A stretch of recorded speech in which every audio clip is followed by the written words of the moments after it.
Hello everybody, this is Gregory with how I lost over 100 pounds and I've kept it off for 30 plus years, where there should be no hesitation in your weight loss and maintenance. Today we're going to talk about 3 or 4 fruits that you should incorporate into your diet daily for good weight maintenance. Now before we begin, if you need help with weight loss, contact me through the Clarity FM link found here in the episode notes.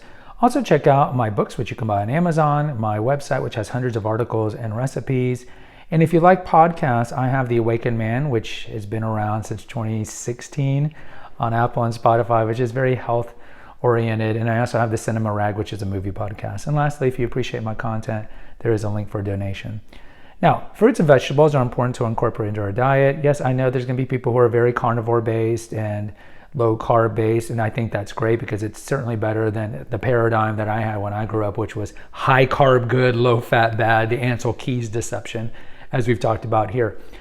But you do want to incorporate fruits and vegetables. I am not somebody who sticks to a keto, like a super keto or carnivore diet where there's no plant-based foods, because you get certain vitamins and minerals and enzymes that you can only get from plant-based products, not to mention the fiber. Now, the carnivore obsessed will have something to retort that, and let's say it's totally fine to live a complete life of just animal products. But understand, our Paleolithic ancestors did not live like that. Yes, they did eat a lot of meat, but they did eat plant-based diets.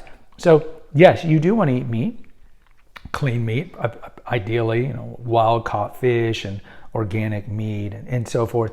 But you want to surround that with fruits and vegetables. And as we've talked about in the past, when it comes to fruits and vegetables, you really want more of like a 70-30 mix between vegetables and fruits, vegetables being the preponderant one and fruits being the minor one. Why is that? Well, because fruits have more sugar, depending on which ones you pick. And today we're going to talk about ones that you should kind of try to incorporate daily, if not weekly. And that's not to say there aren't vegetables that are not necessarily good for you. We just talked about like potatoes are vegetable and they're not really that good for you. And then we have certain vegetables that aren't as nutrient dense, but as a whole, eating a lot of vegetables, no one can deny is good for you aside from the carnivore people. And so all the vegetarians are like, yes, Gregory, you tell them. You eat a lot of vegetables. So in that plate, a lot more vegetables and fruits.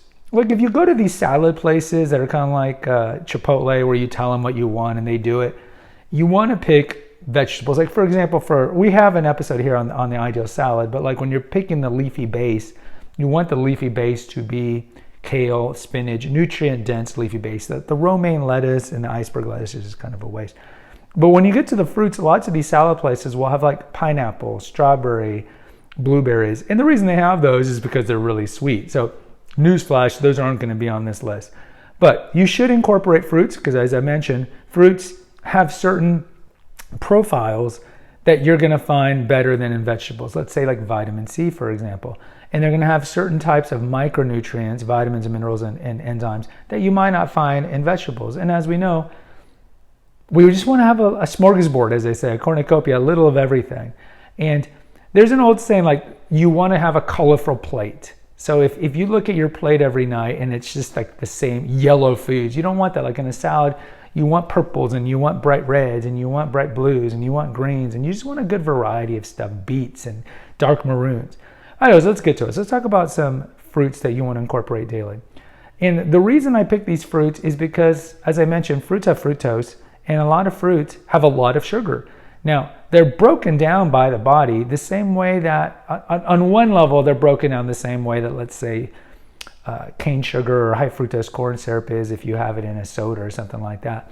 It still is sugar. It still can spike your blood sugar levels. It could still lead to prediabetes or insulin resistance or diabetes. And so you need to understand that. Like, we don't want a world of just engorging ourselves in pineapples and strawberries. Yes, they are a better option, no doubt, than muffins, donuts, cupcakes. Yeah, absolutely. But still, we want to be a little weary. So we're going to pick fruits that are either very nutrient dense or low on the glycemic index, meaning that when you eat them, they don't make your blood sugar rise that much. So number one is going to be unripened bananas. Unripened bananas have the benefits of a couple of things. One, when bananas are green, you try to peel them and you can't peel them off. They don't taste that great. That's why they're ideally best to be consumed in smoothies. They're prebiotic, meaning they're going to help grow your microbiome. There's 2 ways really to foster a good microbiome. One is to And the easier one is actually to eat a lot of prebiotic foods, and we have videos here on prebiotics. And the other one is going to be eat fermented foods, probiotic foods. And then you can supplement that with, let's say, a probiotic pill. So bananas are beneficial in that when you eat them green, they're prebiotic. So they will help grow your endogenous bacteria and fungus that you have in your gut, which is important. The other thing is that they're very low in sugar. So if you look at a ripened banana, we know how good they taste. That's why we put them in banana nut bread. But an unripened banana maybe has 6 grams of sugar. So it doesn't have as much. So the takeaway of the unripened banana is, yes, it doesn't taste that great. Some people maybe will do it when it's half green and half yellow. That way it's a little sweeter, but not as much sugar. But if you can develop a taste for unripened bananas, and certainly, like I said, you can just roll them and throw them in smoothies because that way you can kind of masquerade the taste. That's good. The other one are going to be the low glycemic berries. So this would be like blackberries.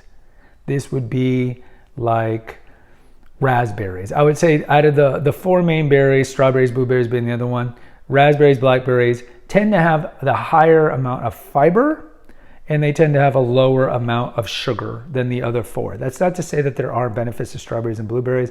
I'm a big fan of blueberries. Because they have a lot of xanthionins, and they have a lot of these micronutrients that are very healthy for us. The thing about blueberries is that they tend to have a little more sugar than the raspberries and the blackberries. And you can tell that when you eat a blackberry, right? Blackberries aren't nearly as sweet as, let's say, strawberries, which have the most sugar out of the 4. But I would tell you raspberries and blackberries are the ideal because, again, they're lower in sugar and higher in fiber, and they just have a higher nutrient profile than the other 2.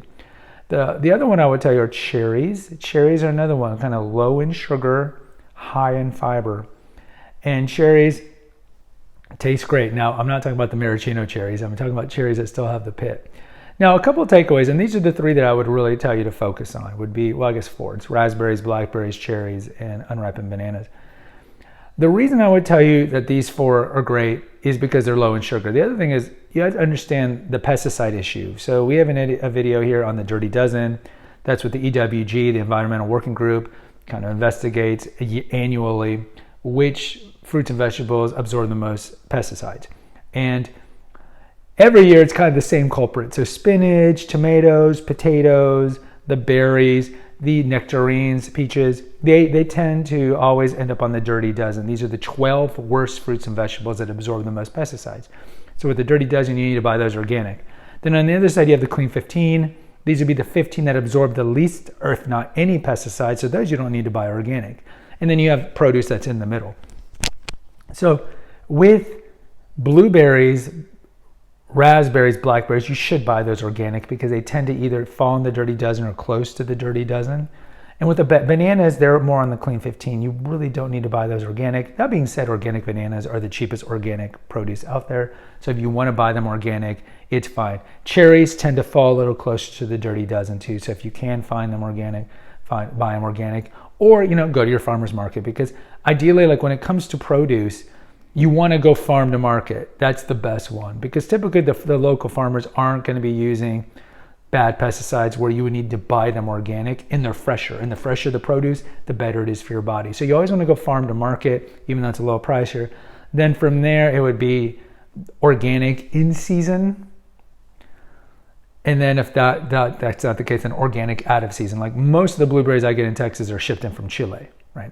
And it's not in season here, it's in season over there, but you get them organic. And then the last thing is, like, if money is really tight, then you just buy any of your fruits and vegetables, but preferably the ones I've talked about that absorb a lot of pesticides.